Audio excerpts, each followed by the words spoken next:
লাইভলৈ আৰু আন্তঃৰাষ্ট্ৰীয় প্ৰেক্ষাপটৰ এটা ডাঙৰ খবৰ আমেৰিকা আৰু ইৰানৰ মাজত বুজাবুজিৰ চুক্তি স্বাক্ষৰ হৈছে আৰু ফ্ৰান্সত জি7 বৈঠক অনুষ্ঠিত হৈছিল সেই বৈঠকৰ পিছতে বুজাবুজিৰ চুক্তিত স্বাক্ষৰ কৰিছে মাৰ্কিন ৰাষ্ট্ৰপতি ডোনাল্ড ট্ৰাম্পে আৰু আমেৰিকাৰ প্ৰতিনিধিয়ে সেই কথা মাৰ্কিন ৰাষ্ট্ৰপতিগৰাকীয়ে ঘোষণা কৰিছে আৰু তেহৰানৰ মতেও বুজাবুজিৰ চুক্তি আনুষ্ঠানিকভাৱে সম্পূৰ্ণ হোৱা বুলি তেওঁলোকে মন্তব্য কৰিছে তেহৰানৰ ফালৰ পৰাও আৰু ডিজিটাল পদ্ধতিৰে এই চুক্তি স্বাক্ষৰ কৰা হৈছে ডিজিটালি এই চুক্তি স্বাক্ষৰ কৰা হৈছে আৰু ডিজিটাল স্বাক্ষৰৰ পাছতে চুক্তিখন আনুষ্ঠানিকভাৱে চূড়ান্ত হোৱা বুলি এতিয়া তেহৰানৰ পক্ষৰ পৰাও ঘোষণা কৰা হৈছে আৰু এতিয়া যি জেনেভাত শান্তি চুক্তি স্বাক্ষৰ হোৱাৰ কথা আছিল তাৰ এতিয়া কোনো প্ৰয়োজন নাথাকিব এক কথাত এই যি ডিজিটালি সেই চুক্তিখন স্বাক্ষৰ হৈ গৈছে আৰু বুজাবুজিৰ চুক্তিত এতিয়া দুইখন দেশে উপনীত হৈছে আৰু সুইজাৰলেণ্ডত অৱশ্যে তেওঁলোকৰ যি পূৰ্ব পৰিকল্পিত যি আলোচনা হোৱাৰ কথা আছিল সেই আলোচনা অনুষ্ঠিত হ'ব বুলিও কিন্তু তেহৰানৰ ফালৰ পৰা কোৱা হৈছে আৰু চুক্তিখনে এতিয়া কাৰ্যকৰীকৰণৰ পৰ্যায়ত প্ৰৱেশ কৰা বুলি ঘোষণা কৰিছে ইৰানে আৰু স্বাক্ষৰিত হ'ল এই ইৰান আৰু আমেৰিকাৰ বহু প্ৰত্যাশিত বুজাবুজিৰ চুক্তিখন আৰু এই চুক্তিখনৰ নাম দিয়া হৈছে আমেৰিকা যুক্তৰাষ্ট্ৰ আৰু ইৰান ইছলামিক প্ৰজাতন্ত্ৰৰ মাজত ইছলামাবাদ বুজাবুজি চুক্তি হিচাপে এই যিখন বুজাবুজিৰ চুক্তি স্বাক্ষৰ হৈছে সেই বুজাবুজিৰ চুক্তিখনৰ নাম দিয়া হৈছে আমেৰিকা যুক্তৰাষ্ট্ৰ আৰু ইৰান ইছলামিক ৰিপাব্লিক প্ৰজাতন্ত্ৰৰ মাজত ইছলামাবাদ বুজাবুজি চুক্তিপত্ৰ আৰু আমেৰিকাৰ ৰাষ্ট্ৰপতি ডোনাল্ড ট্ৰাম্পে আৰু ইৰানৰ বিষয়াসকলে এই কথা নিশ্চিত কৰিছে যে বহু প্ৰত্যাশিত এই যি শান্তি চুক্তি হোৱাৰ কথা আছিল সেই চুক্তি ইতিমধ্যে বুজাবুজিৰ চুক্তি এখন তেওঁলোকৰ মাজত স্বাক্ষৰ হৈছে আৰু মধ্যপ্ৰাচ্যত যি যুদ্ধৰ দামামা বাজিছিল প্ৰায় 3 মাহ ধৰি যি যুদ্ধ জৰ্জৰ হৈ আছিল সমগ্ৰ মধ্যপ্ৰাচ্য সেই মধ্যপ্ৰাচ্যলৈ এক প্ৰকাৰ শান্তি ঘূৰি অহাটো এই চুক্তিৰ দ্বাৰা নিশ্চিত হৈছে বুলি দুইখন দেশে এতিয়া দাবী কৰিছে আৰু মই কৈছো যে 3 মাহতকৈ অধিক সময় এই যি যুদ্ধ চলিছিল এই যুদ্ধৰ পৰিপ্ৰেক্ষিতত সমগ্ৰ বিশ্বই ইয়াৰ কুফল ভুগিবলগীয়া হৈছিল বিশেষকৈ হৰমুজ প্ৰণালীয়েদি যি তেল পৰিবাহী জাহাজ আছিল সেই তেল পৰিবাহী জাহাজ চলাচলত বাধা আৰোপ কৰিছিল ইৰানে সমান্তৰালকৈ আমেৰিকায়ও ইৰানৰ প্ৰতিটো বন্দৰ অৱৰোধ কৰি ৰাখিছিল আৰু তাৰ পৰিপ্ৰেক্ষিতত দুইখন দেশৰ মাজত যি শান্তি আলোচনা সেই শান্তি আলোচনা চলি আছিল আৰু অৱশেষত সেই শান্তি আলোচনাই এক পূৰ্ণতা পাইছে দুইখন দেশে বুজাবুজিত উপনীত হৈছে আৰু তেওঁলোকৰ মাজত বুজাবুজিৰ চুক্তি স্বাক্ষৰ হৈছে ফ্ৰান্সত অনুষ্ঠিত হোৱা জি7 যি সন্মিলন আছিল এই সন্মিলনৰ অন্তত পেলেচ অফ ভাৰ্চাই ত্যাগ কৰাৰ সময়তে সাংবাদিকৰ আগত ডোনাল্ড ট্ৰাম্পে ঘোষণা কৰিছে যে ইৰানৰ সৈতে আমেৰিকাই শান্তি চুক্তি স্বাক্ষৰ কৰিছে আৰু এই মুহূৰ্তত মই সেই চুক্তি স্বাক্ষৰ কৰিছো বুলি তেওঁ সাংবাদিকৰ আগত মন্তব্য কৰিছিল আৰু ইৰানেও বুজাবুজিৰ চুক্তি চূড়ান্ত হোৱা বুলি ঘোষণা কৰিছে ইৰানৰ বৈদেশিক মন্ত্ৰণালয়ৰ মুখপাত্ৰ ইছমাইল বাকাকিয়ে কৈছে যে দুই পক্ষই ডিজিটেল স্বাক্ষৰ প্ৰক্ৰিয়াৰ দ্বাৰা এই বুজাবুজিৰ চুক্তিত স্বাক্ষৰ কৰিছে আৰু এই চুক্তিখন এতিয়া আনুষ্ঠানিক হৈ পৰিল আৰু তেওঁ কৈছে যে আমেৰিকা আৰু ইৰানৰ যি আনুষ্ঠানিকভাৱে এই চুক্তি স্বাক্ষৰ হৈছে এতিয়া দুই পক্ষই এই চুক্তিখন ৰূপায়ণ কৰাত তেওঁলোকে গুৰুত্ব প্ৰদান কৰিব লাগিব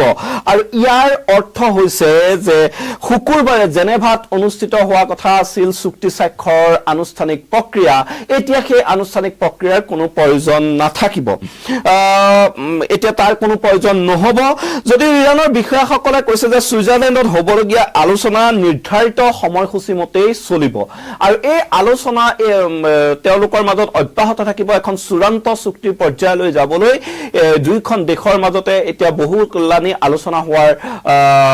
অৱকাশ আছে আৰু তেওঁলোকে তাৰ বাবে এই যি বুজাবুজিৰ চুক্তি হৈছে তাতো নিৰ্দিষ্ট সময়সূচী নিৰ্ধাৰণ কৰিছে আৰু এই যি এতিয়া বুজাবুজিৰ চুক্তি হৈছে এই বুজাবুজি চুক্তিৰ জৰিয়তে এতিয়া মধ্যপ্ৰাচ্যলৈ শান্তি ঘূৰাই অনাটো দুইখন দেশে এতিয়া ব্ৰতী হ'ব বুলি তেওঁলোকে মন্তব্য কৰিছে কিন্তু এই 14 দফীয়া যি বুজাবুজিৰ চুক্তি স্বাক্ষৰ কৰিছে এই বুজাবুজিৰ চুক্তিত কি আছে লেবাননকে ধৰি যিসমূহ বিদ্ৰোহী গোট আছে ইৰানৰ সমৰ্থনৰ সেই গোটসমূহৰ বিৰুদ্ধে এক তাৎক্ষণিক আৰু স্থায়ীভাৱে সামৰিক অভিযান বন্ধ কৰাৰ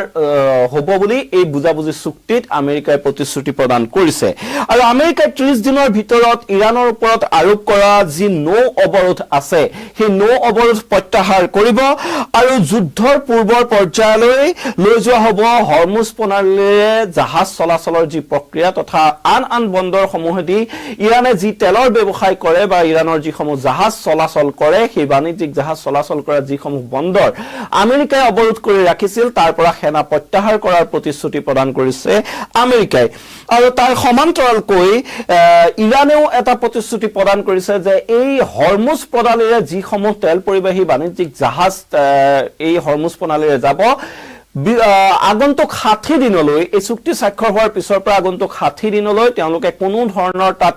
ট্ৰানজিট মাচুল নলয় কোনো ধৰণৰ মাচুল নলয় সম্পূৰ্ণ বিনামূলীয়াকৈ এই জাহাজসমূহ চলাচল কৰিব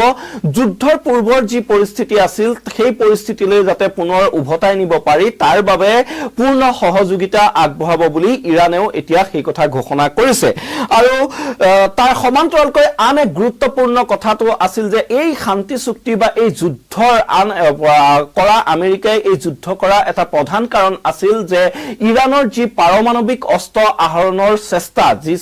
পাৰমাণৱিক অস্ত্ৰ আহৰণৰ বাবে দীৰ্ঘদিনীয়া ইৰাণে প্ৰচেষ্টা কৰি আছিল সেই প্ৰচেষ্টা যাতে সম্পূৰ্ণৰূপে বন্ধ কৰিব পৰা যায় আৰু এতিয়া এই বুজাবুজি চুক্তি অনুসৰি ইৰাণে প্ৰতিশ্ৰুতি প্ৰদান কৰিছে যে তেওঁলোকে কোনো কাৰণত পাৰমাণৱিক অস্ত্ৰ আহৰণৰ চেষ্টা নচলায় আৰু আন্তঃৰাষ্ট্ৰীয় পৰমাণু শক্তি সংস্থাৰ তত্ত্বাৱধানত ইৰাণৰ যিসমূহ পাৰমাণৱিক সামগ্ৰী আছে ইৰাণৰ হাতত এতিয়া যিসমূহ পাৰমাণৱিক সামগ্ৰী সঞ্চিত হৈ আছে সেই সামগ্ৰীসমূহ আঁতৰোৱাৰ ব্যৱস্থা কৰা হ'ব এমুৰ এটা গুৰুত্বপূৰ্ণ কথাটো হ'ল যে এই যি পাৰমাণৱিক অস্ত্ৰ আহৰণৰ ইৰাণৰ যি চেষ্টা আছিল তেওঁলোকে বিভিন্ন সময়ত হুংকাৰ দিছিল যে তেওঁলোকৰ নিজৰ দেশৰ নিৰাপত্তাৰ স্বাৰ্থত তেওঁলোকে তেনে শক্তি আহৰণ কৰিবই কিন্তু পৰৱৰ্তী সময়ত এতিয়া দেখা গ'ল যে যি বুজাবুজিৰ চুক্তি হৈছে সেই বুজাবুজি চুক্তি অনুসৰি ইৰাণে প্ৰতিশ্ৰুতি প্ৰদান কৰিছে যে ভৱিষ্যতে তেওঁলোকে কেতিয়াও আৰু পাৰমাণৱিক অস্ত্ৰ আহৰণ নকৰে আৰু তেওঁলোকৰ ওচৰত যিসমূহ পাৰমাণৱিক সামগ্ৰী আছে সেই সামগ্ৰী এতিয়া আন্তঃৰাষ্ট্ৰীয় পৰমাণু শক্তি সংস্থাৰ সহায়ত ইৰাণৰ পৰা আঁতৰ কৰোৱা হ'ব আৰু তাৰ সমান্তৰালকৈ আমেৰিকাই ইৰাণৰ পুনৰ নিৰ্মাণৰ বাবে প্ৰায় 300 বিলিয়ন মাৰ্কিন ডলাৰৰ পুঁজি গঠন কৰিব এটা পুঁজিত ইৰাণৰ পুনৰ নিৰ্মাণৰ বাবে প্ৰদান কৰিব যেহেতু যুদ্ধত প্ৰায় বিধ্বস্ত হৈ গ'ল দেশখন ইজৰাইল আৰু আমেৰিকাই যি আক্ৰমণ কৰিলে সেই আক্ৰমণৰ ফলত এক প্ৰকাৰ ধ্বংসস্তূপত পৰিণত হৈছিল এই দেশখন আৰু সেই দেশখনৰ পুনৰ নিৰ্মাণৰ বাবে এক বৃহৎ পুঁজি প্ৰদানৰ প্ৰতিশ্ৰুতি ইতিমধ্যে আমেৰিকাই দিছে যে 300 বিলিয়ন মাৰ্কিন ডলাৰৰ পুঁজি গঠন কৰিব আমেৰিকাই ইৰাণৰ বাবে আৰু যি আঞ্চলিক অংশীদাৰসকল আছে সেই অংশীদাৰসকলৰ সৈতে মিলি আমেৰিকাই এই পুঁজি গঠন কৰিব আৰু এই পুঁজিৰ দ্বাৰা ইৰাণৰ পুনৰ নিৰ্মাণৰ বাবে সহায় কৰা প্ৰতিশ্ৰুতি প্ৰদান কৰিছে এতিয়া আমেৰিকাই আৰু আমেৰিকাই ইৰাণৰ বিৰুদ্ধে যিসমূহ নিষেধাজ্ঞা তেওঁলোকে দিছিল সেই নিষেধাজ্ঞাসমূহ পৰ্যায়ক্ৰমে তেওঁলোকে আঁতৰাব সেই প্ৰতিশ্ৰুতিও এই যিখন এমঅইউ চুক্তি হৈছে এই চুক্তিত তেওঁলোকে দিছে আৰু তাৰ সমান্তৰালকৈ চূড়ান্ত চুক্তিত উপনীত হ'বলৈ এইখন যেহেতু বুজাবুজি চুক্তি হৈছে আৰু যি চূড়ান্ত শান্তি চুক্তি সেই চূড়ান্ত শান্তি চুক্তিৰ উপনীত হ'বলৈ 60 দিনৰ সময়সীমা নিৰ্ধাৰণ কৰা হৈছে 60 দিনৰ ভিতৰত চূড়ান্ত চুক্তিত উপনীত হ'বলৈ আলোচনা কৰিব দুইখন দেশৰ বিভিন্ন পৰ্যায়ত তেওঁলোকৰ আলোচনা হ'ব ইতিমধ্যে তেহৰানৰ ফালৰ পৰা এই কথা কোৱা হৈছে যে যি পূৰ্বে আনুষ্ঠানিকভাৱে চুক্তি স্বাক্ষৰ হোৱাৰ কথা আছিল জেনেভাত সেই জেনেভাতে কিন্তু তেওঁলোকৰ মাজত যি আলোচনা সেই আলোচনা অনুষ্ঠিত হ'ব ইতিমধ্যে যেহেতু ডিজিটেল প্ৰক্ৰিয়াৰে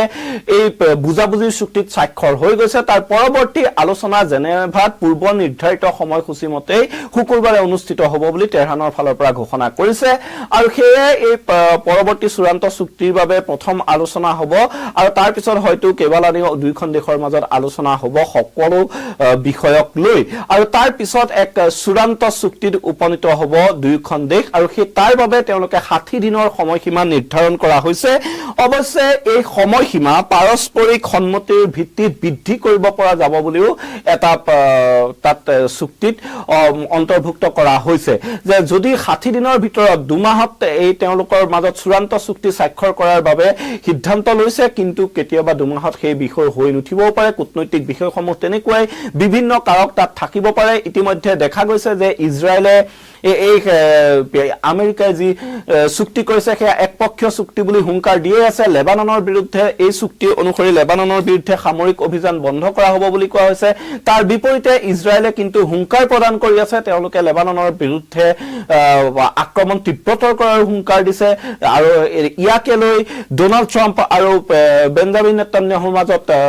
কিছু মতৰ অমিল হোৱা পৰিলক্ষিত হৈছে গতিকে এই সকলো দিশ চালিজাৰি চাই আলোচনা কৰি এখন চূড়ান্ত চুক্তি হ'ব তাৰ বাবে হয়তো কিছু দিনৰ আৰু প্ৰয়োজন হ'ব ইতিমধ্যে যিখন বুজাবুজি চুক্তিত স্বাক্ষৰ কৰা হৈছে তাত 60 দিনৰ সময়সীমা ইয়াৰ বাবে নিৰ্ধাৰণ কৰা হৈছে মুঠৰ ওপৰত এতিয়া আটাইতকৈ এটা ভাল খবৰ হৈছে যে এই চুক্তিৰ পিছত এতিয়া হৰমুজ প্ৰণালী মুকলি হৈ যাব আৰু এই হৰমুজ প্ৰণালীৰে তেল গেছ পৰিবাহী যিসমূহ জাহাজ আছিল সেই জাহাজসমূহ আহিব পাৰিব আৰু ভাৰততো দেখা গৈছিল যে এই হৰমুজ প্ৰণালী বন্ধ হৈ পৰাৰ পিছত তেল গেছৰ নাটনি হৈছিল ব্যাপক মূল্য বৃদ্ধি হৈছিল তাৰ পৰা এটা ভাৰতবাসীও হকাহ পাব পাৰিব সমান্তৰালকে সমগ্ৰ বিশ্বতে এতিয়া দেখা গৈছে যে এই দুইখন দেশৰ যুদ্ধ বন্ধ হোৱাৰ ঘোষণাৰ পিছতে আন্তঃৰাষ্ট্ৰীয় বজাৰত যি খাৰুৱা তেলৰ মূল্য আছিল সেই খাৰুৱা তেলৰ মূল্য ধাৰাবাহিকভাৱে হ্ৰাস পাইছে আৰু হিয়ে যথেষ্ট এতিয়া এক উৎসাহৰ খবৰ ৰূপে বিবেচিত হৈছে এই আন্তঃৰাষ্ট্ৰীয় বজাৰত খাৰুৱা তেলৰ দাম হ্ৰাস হোৱাৰ লগে লগে ভাৰততো এতিয়া এই যি তেল পেট্ৰল ডিজেলৰ মূল্য হ্ৰাস হ'ব নেকি যি গেছ আছে প্ৰাকৃতিক গেছৰ মূল্য হ্ৰাস হ'ব নেকি তাৰ কিছু এতিয়া আলোচনা বিলোচনা আৰম্ভ হৈছে সকলোৱে আশা কৰিছে যেহেতু আন্তঃৰাষ্ট্ৰীয় বজাৰত প্ৰতি বেৰেল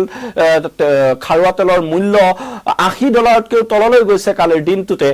তাৰ পিছত এতিয়া সকলোৱে আশা কৰিছে যে ভাৰততো এতিয়া তেলৰ দাম হ্ৰাস হ'ব আৰু এই এটা কথা নিশ্চিত কৰিব পৰা যাব যে যি নাটনিৰ সৃষ্টি হৈছিল বহুত দীঘলীয়া শাৰী পাতিবলগীয়া হৈছিল গেছ এজেন্সিসমূহত এটা গেছৰ চিলিণ্ডাৰৰ বাবে তাৰ পিছতো ৰাইজে চিলিণ্ডাৰ এটা পাব পৰা নাছিল এক ব্যাপক নাটনিৰ সৃষ্টি হৈছিল আৰু এতিয়া যেহেতু হৰমুজ প্ৰণালী খুলি দিয়া হ'ব আৰু সম্পূৰ্ণ তুলবিহীনভাৱে এই হৰমুজ প্ৰণালী খুলি দিয়া হ'ব ইয়াৰ পিছত এতিয়া এইটো কথা নিশ্চিত হৈ পৰিছে যে হৰমুজ প্ৰণালী খোল খাই যোৱাৰ লগে লগে এই তেল গেছৰ নাটনি নোহোৱা হ'ব সেইবাবে সমগ্ৰ বিশ্বই এই চুক্তিখন হোৱাটো বিচাৰিছিল সমগ্ৰ বিশ্বই ইয়াতে দৃষ্টি নিবদ্ধ কৰি ৰাখিছিল আৰু বহু প্ৰত্যাশিত সেই ঘোষণা ইতিমধ্যে মাৰ্কিন ৰাষ্ট্ৰপতি ডোনাল্ড ট্ৰাম্পে কৰিছে ডোনাল্ড ট্ৰাম্পে কৈছে যে শান্তি চুক্তি হৈ গৈছে আৰু যি ফ্ৰান্সত G7 সন্মিলন অনুষ্ঠিত হৈছিল সেই সন্মিলনৰ পিছতেই ডিজিটেলি এই যি বুজাবুজিৰ চুক্তি সেই বুজাবুজিৰ চুক্তি দুইখন দেশে স্বাক্ষৰ কৰা বুলি কৈছে ইয়াৰ লগে লগে এতিয়া হৰমুজ প্ৰণালী খুলি যোৱাটো এক প্ৰকাৰ নিশ্চিত হৈছে সমান্তৰালকৈ সমগ্ৰ বিশ্বতে যি খাৰুৱা তেলৰ দাম সেই দাম ধাৰাবাহিকভাৱে হ্ৰাস পোৱা পৰিলক্ষিত হৈছে ইয়াৰ পৰিপ্ৰেক্ষিতত এতিয়া ভাৰততো তেল গেছৰ দাম কিছু হ্ৰাস হোৱাৰ এতিয়া সকলোৱে আশা প্ৰকাশ কৰিছে সমান্তৰালকৈ যি তীব্ৰ নাটনিত চৰম হাৰাশাস্তি ভুগিবলগীয়া হৈছিলে গেছৰ নাটনিত দেশবাসীয়ে সেই অস্বস্তিকৰ পৰিস্থিতিৰ পৰা এতিয়া দেশবাসী মুক্ত হ'ব বুলি সকলোৱে আশা প্ৰকাশ কৰিছে এই মুহূৰ্তত মই মৃদুপৱনে বিদায় লৈছো ধন্যবাদ জনাইছো